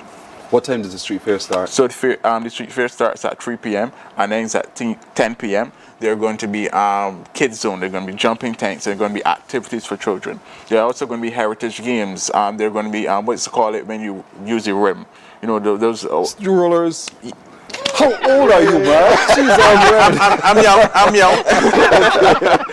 So I'm not really familiar with your name, but there are going to be heritage games to ensure that young people such as myself, get to know about those sports the right. rollers. Yes, it is. And so, are you blocking off the road? Yeah. Yes. Tell me about that. So there's from where to where blocked off? So there's going from the junction of Fairfield Cleaverdale Road up to Rogers Circle. The road is going to be blocked. Okay. So that's to be able to facilitate the street fair, so that residents that could walk and have a grand time. So there's also going to be various fun races. So you know, the egg and spoon, sack races, some things for the community to be able to be filled with such good community spirit. Can't forget the performances, because St. Michael's team is food and fetting. So you had one, I don't know if you know, but Mikey actually originated from Fairfield. So we're going to have Mikey, one big fetting family is going to be on stage, and we're going to have a whole set of other performances to have a grand time, 3 p.m. to 10 p.m. Fairfield Main Road Street Fair. It comes alive. Don't forget, I'm older than you here. I'm so jealous. You don't do any of these things? What are you doing? Well, what I'm doing, I'm coordinating the schools. So we have 3 schools who will be coming on board to perform for us during that event. There's Grisettes Primary School, Lawrence Digay Primary School, and Eagle Hall Primary School. So we're looking forward to the kids coming out and doing everything. It's the month of November. Yes. It's Independence, so we expect a grand spectacular from these children. So this is the school choirs then, generally? School choirs, and hopefully we have some dance and poetry going on. I hope they're dressed up in national colors. I can see like a parade through that area as well. Okay. It is going to be beautiful. Awesome. I think it's really beautiful. This is brilliant, and this is open to the entire community of Fairfield, but Barbados as well. Correct. Yes. Entire St. Michael. Entire Barbados. And then it's this Sunday coming, this Sunday the 16th, from 3 in the afternoon till about 10 p.m. 10 p.m. 7 hours of real good old time. We haven't done this in so long. Yes. In the streets of our community. I remember, Calvin, you know, in those days, we had those street fairs. And here you are, you're bringing it back again. Well done. A young man. Yeah. He's learning. He's learning. He just wants to experience it, right, Janice? Yes. So in addition to the children, we're going to also have some steel pan, some young people who also play with the National Youth Orchestra. So that should be a good added addition to the team. So now when you block off the road, you challenge me with parking. Yes. So where can park? There's going to be parking. Find your own parking. Find your own park. No. Okay, so we have special parking for those residents that are going to be affected. That is very nearby, and we also have general parking identified. And those things are going to be shared with the residents and with the wider public within the coming days. Good. So you're thinking along the lines that I'm thinking as well. Well planned. Yes. You guys are ticking, man. Yes. Calvin, you must be so proud of them. I am so happy. This is brilliant indeed. So don't forget, folks, because I'm seeing the helicopter circling. Karaoke is on. Karaoke is on almost every day, everywhere in St. Michael. Get to a karaoke event. Then get ready for Sunday, this coming Sunday the 16th, from 3 till 10 in Fairfield. We're blocking off the road because we're having a street fair with everything that a street fair has to offer: fun, games, sports, competition, children playing, steel pan, food and drinks, everything. Don't forget Mikey. Don't forget Mikey. And Mikey. So he's talking to add Mikey, food, fetting, and family. So got that right? Yes, you got it. My brother. And so we want to encourage all of you, as many of you as possible, to show up and be a part of all of the activities hosted. I mean, we've only just the surface, indeed, and there's so much more to dig up for you for St. Michael, indeed. But I got to leave it there. Kelvin Carval, as always, great having you company. It's a pleasure. Kayla Brathwaite, the young man who doesn't know about rollers, he will learn on Sunday coming. And Janice Boyce, who can't wait to have all of you come out to enjoy what her community has to offer. We want to encourage all of you to get home and be a part. Thank you so much again, all of you. Thank you for having us. Thank you for having Well, that's it for today. My little crew joins me wishing all of you a brilliant Monday. Be it the will of the Lord, we will see you tomorrow. Take care. Bye-bye. Wake up, wake up, wake up, wake up. Barbados, get up. Good morning.